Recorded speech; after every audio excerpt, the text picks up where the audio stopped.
Well, as you know, I do audio and video transfers, and these days virtually all my work is done to video files on a USB stick or hard disk. I don't do DVDs, I don't recommend DVDs, they're a terrible storage medium. But now and then there's still the odd die-hard person who still wants a DVD for granny. Fine. I custom print a label with a business logo and bits and pieces on there using this printer, Epson XP-55, which has a disc printing option. I hate inkjet printers, but for this purpose, for the very few DVDs I still produce, it's fine. Or was until tonight. And I switched it on and it lit up as normal and switched itself off and won't come back on again. So maybe we've got a power supply fault. So let's see if we can fix it. So here it is. I've only ever used this thing for printing DVDs and CDs. I've never used it to print on paper. For printing on paper, I always use laser printers. Right, it's plugged into a known good cable to a isolation transformer. Switch it on with the isolation transformer. That's lit up. So I press the on button and it should light up a bit and make some noises.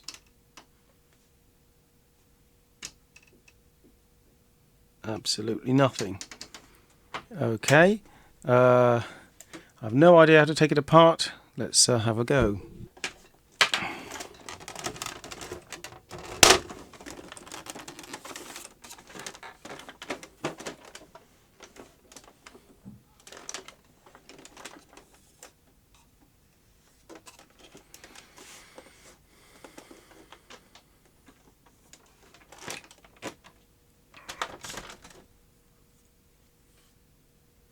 Well, of course, we're trying to access this bit. We may have to take the whole cabinet off to get there. I don't know.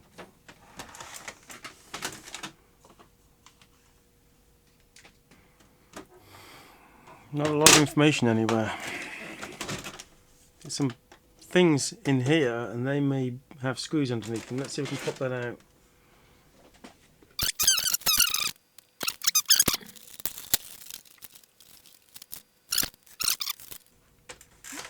So the power socket's there, but where's the power supply? If it's on the main board, we're probably in trouble.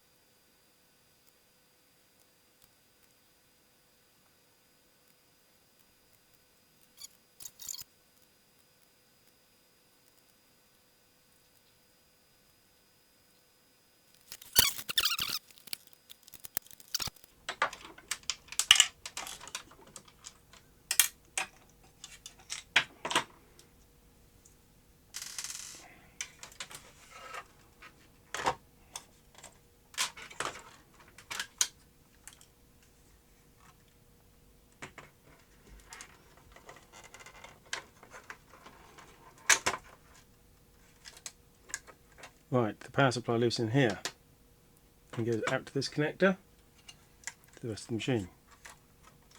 Had to remove the waste ink tank, at least I think I did. Right. Now we can look at the power supply. Well, hopefully it'll come apart fairly easily now.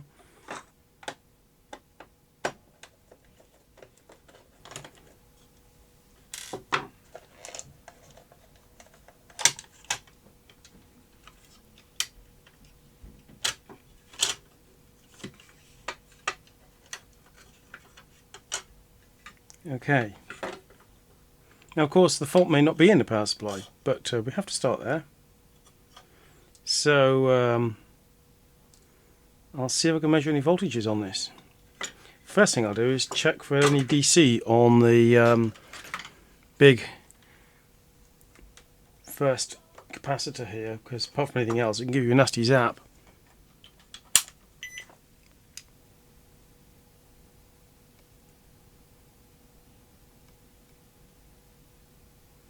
Surprised there's nothing on there.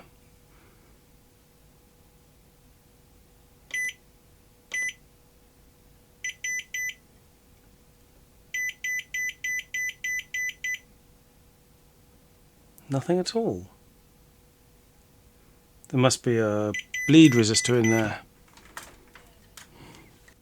Looking at here, there's some capacitors there. Rubicon, should be good. 50 volt, 680 microfarad. So I'm going to check for voltage across those when I power it up. So initially, let's just get the meter set up for anything in the order of up to 100 volts, say. I don't like using auto ranging for this sort of thing. Those capacitors appear to be in parallel. Now I believe they should give you a DC voltage regardless of whether the machine is asking for power. Nothing on them. Let's check that we have something on the main smoothing capacitor then. Nothing. Let's check for AC at the input. 240 volts AC, but nothing on the main capacitor. That would imply that possibly a fuse has blown, perhaps the rectifier has failed, or some other component has gone completely open circuit. Right, do some DC tests on the input. It comes in on these two connections, inrush component. Okay, this side gets through to the rectifier, I think. Yes, but this side is not. Let's unplug this. But the other side of the rectifier is not being fed. Okay. Because whatever that component is gone open circuit.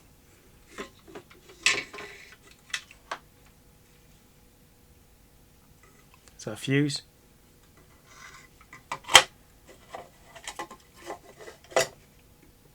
That might be a fuse. Let's see what I can see. Time delay 2 amp. Right, so why has that failed? Let's check the rectifier for shorts. That's a diode. 2 diodes, 1 diode. Not seeing any cataclysmic shorts anywhere. Ah, there's a short in the output. Look at that.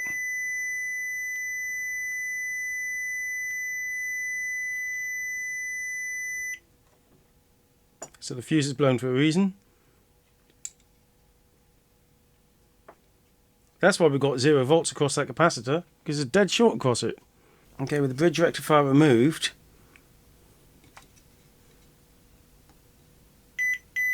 I'm still looking at a dead short. So the bridge rectifier was not the problem.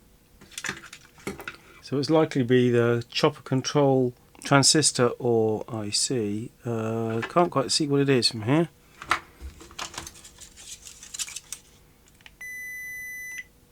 All pins read dead short. Okay, here we are some weeks later. So what do we have? From China I have the transistors, and from a UK supplier I have the fuses. Now it's pretty much going to either work or blow up. Looking at the driver chip here, I noted that the transistor gate pin is fed by a resistor which is 120 ohms. None of the IC pins seem to be shorted to anything, so I'm hoping that IC has not failed. So let's fit the transistor, fit the fuse, and see what we get.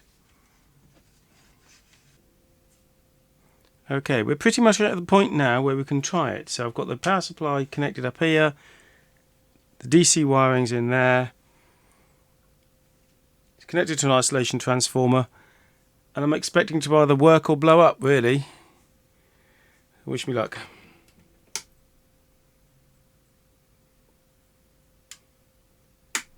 I don't think anything happened, but of course you may need to press the power button, so I'll try again.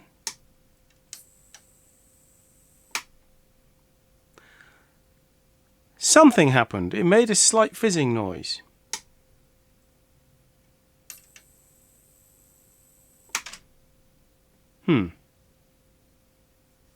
Oops, I'd left that in there. That's not good. Try again.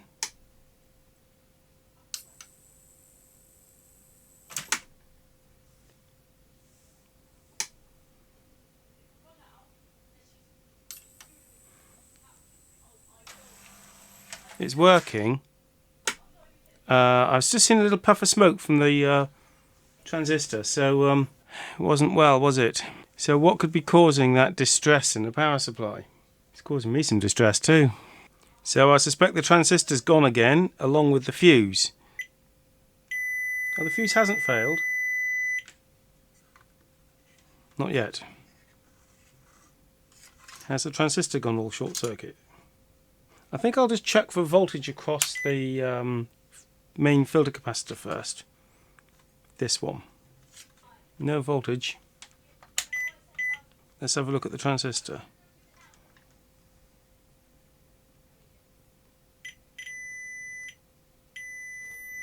No, that does appear to be all short. Well, I'll have to replace the transistor again, but I'll also check the capacitors. I'm not sure what else could be at fault here. Okay, I may be onto something. I've just desoldered the main filter capacitor from the output of the bridge rectifier. So this is 47 microfarad, 400 volt. And I've always found these capacitors to be pretty reliable. Usually I find it's the output on the DC side where you have capacitor failure. But let's have a look at this. A remote control switch for this. ESR meter, open circuit. So that would certainly stress this transistor. So I need to replace the transistor again. Fortunately I have another one. And I need to find a replacement for that component. Well, I didn't have that component in stock, and neither did RS Components, but they were able to get it for me next working day, so I had to pop up to our new RS local Plymouth. I've not been to this outlet before, and the part wasn't expensive either, so it was nice to come up here and see the new RS outlet. So here's our defective capacitor, and we have from RS Components a replacement. And that looks like pretty much exact replacement. It's even the same make. So let's install that. I've changed the transistor here. The fuse held this time, so hopefully there's no more to do. If we're really lucky, it'll work. And before we power up, we'll just do another polarity check. So remember, the white band on the PCB is the negative side, and that ties up with what's on these other capacitors as well, because we really wouldn't want to get that wrong. Okay, I'm about to test it. I've just had a spot of bother with my isolation transformer. It doesn't seem to be working, so I'll use a different isolation transformer and I'll switch it on and let's see what we get.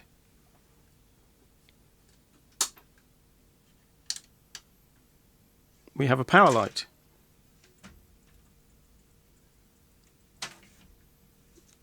And no funny hissing noises.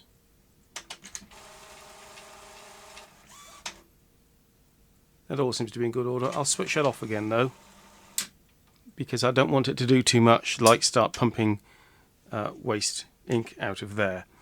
Right, so I've got a major reassembly job to do here, plus I need to find out why my isolation transformer has failed. And actually have a quick look at my isolation transformer. It's a funny looking thing, isn't it? Ever worked in the semiconductor industry? If you have, you might have some idea what this is made from. So this is where I've got it. That's the input switch. That's output switch. There's an output fuse there. That's got a neon illuminator, and that's got a neon illuminator. So this is the plug at the end of this. There's always some debate, you know, about whether you should have an earth connection on an isolation transformer. So on this one, this is connected to the mains earth. But I've read it that it's not supposed to be. Well, we could debate that later. So here's the input to the transformer. So it reads open circuit, and switch that on, and it still reads open circuit. And the fuse here, I've got a, looks like actually a 1 amp fuse, which is quite low. 1 amp fuse, or maybe it's a 2. But anyway, that's intact. So the fault is in here. Either I have a fuse in there that's gone open circuit, or there's some wiring fault, or the transformer's died. So let's find out which it is. So I built it into this box. This I must have built this about 30 years ago, when I used to do a lot of repairs to TVs.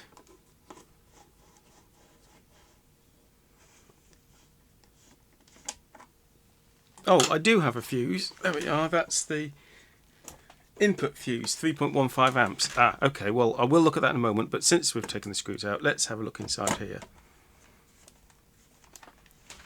So one very big transformer, only just fits, bit of wiring and a fan which I can switch on with a switch on the back somewhere if it's running hot because I'm putting under a heavy load, which I rarely do these days.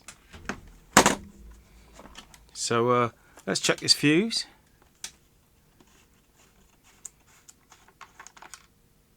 Ah, that's gone. So when the power supply failed last time, it didn't take out its internal fuse.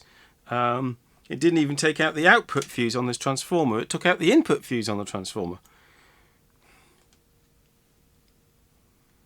So I'd fitted there a 3.15 amp anti-surge fuse. Let's find a replacement. Good.